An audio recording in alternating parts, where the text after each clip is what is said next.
Fala, meus queridos, como vocês estão?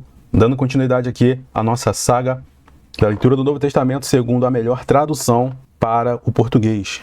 Dando continuidade, paramos no capítulo 18 e assim seguimos. E vai iniciar assim: naquela mesma hora, os discípulos se aproximaram de Jesus dizendo: quem seria maior no reino dos céus? Aí Jesus chamou uma criança, colocou-a no meio deles e disse: deveras vos digo, a não ser que vocês mudem e se tornem como criancinhas, jamais entrarão no reino dos céus. Portanto, quem quer que se torne humilde como esta criança, esse é o maior no reino dos céus. Talvez na sua tradução você não tenha esse mesmo entendimento daqui, né? Fica meio difícil de entender, né? Por que Jesus compara a uma criança? E aqui Jesus ele não está falando da questão de você ser ingênuo como uma criança. Tá, mas da humildade consciente que você tem, não ser soberbo, não se achar maior do que ninguém. É assim que funciona no reino dos céus.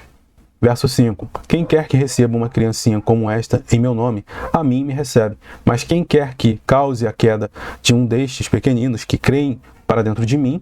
Outra expressão aqui que talvez você não conhece, não vai ver em nenhuma versão do português, você não vai ver essa tradução, porque os tradutores tentam trazer uma questão mais simplificada, mas no grego, você tem essa expressão crer, não é crer em Jesus, é crer para dentro de Jesus.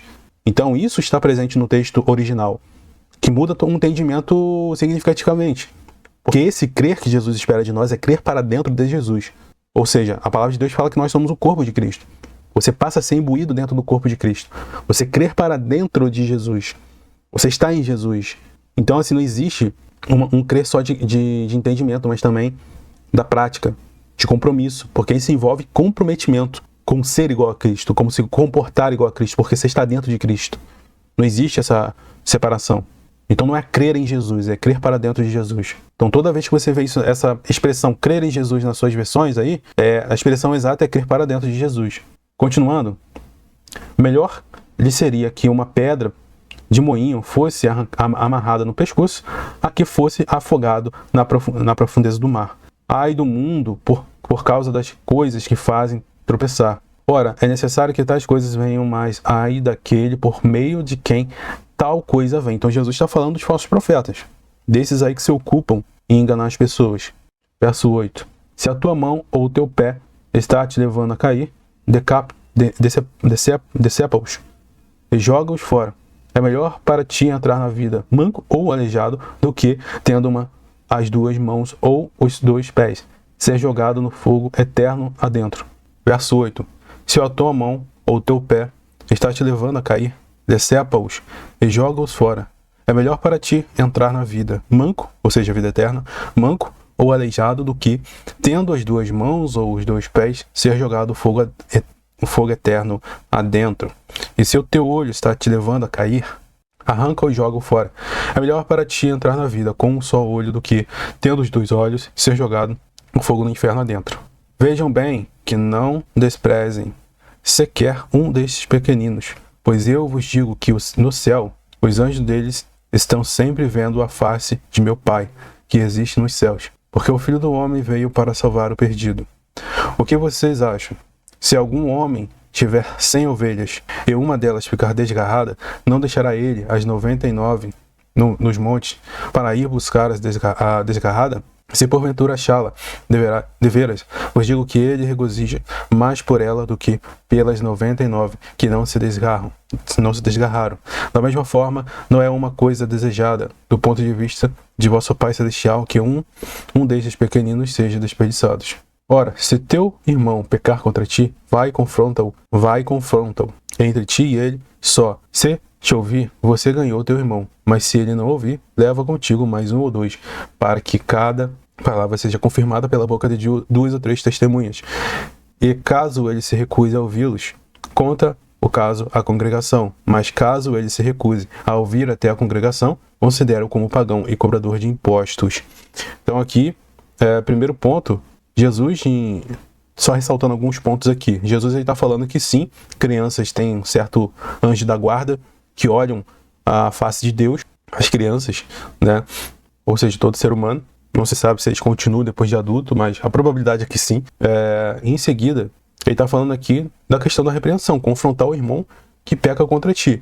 Mais à frente a gente vê na carta do apóstolo Paulo, referente a pessoas que se aprimoram ou acreditam em certos ensinos que vão contra a palavra de Deus, que vão contra a doutrina estabelecida pelo Cristo.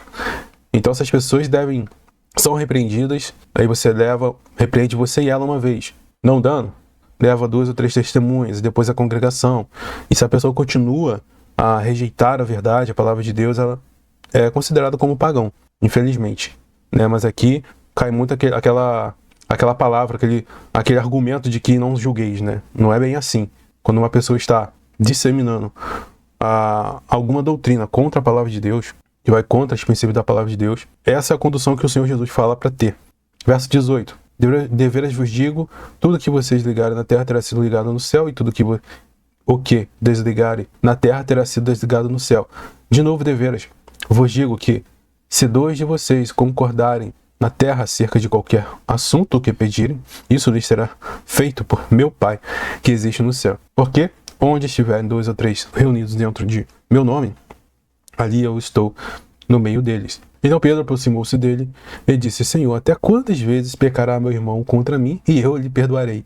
Até 7 vezes?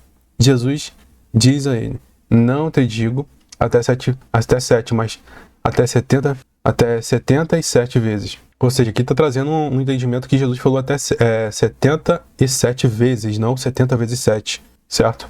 Por isso o reino dos céus se assemelha a um certo rei que quis acertar contas com seu servo. E começando a fazer contas, foi trazido à sua presença um que lhe devia 10.000 talentos, mas como nada tinha com o que pagar, o seu senhor ordenou que ele fosse vendido, ele, sua mulher, seus filhos e tudo quanto tinha, para pagar a dívida. Então o servo prostrou-se e reverenciou, dizendo: Senhor, tenha paciência comigo, e eu lhe pagarei tudo.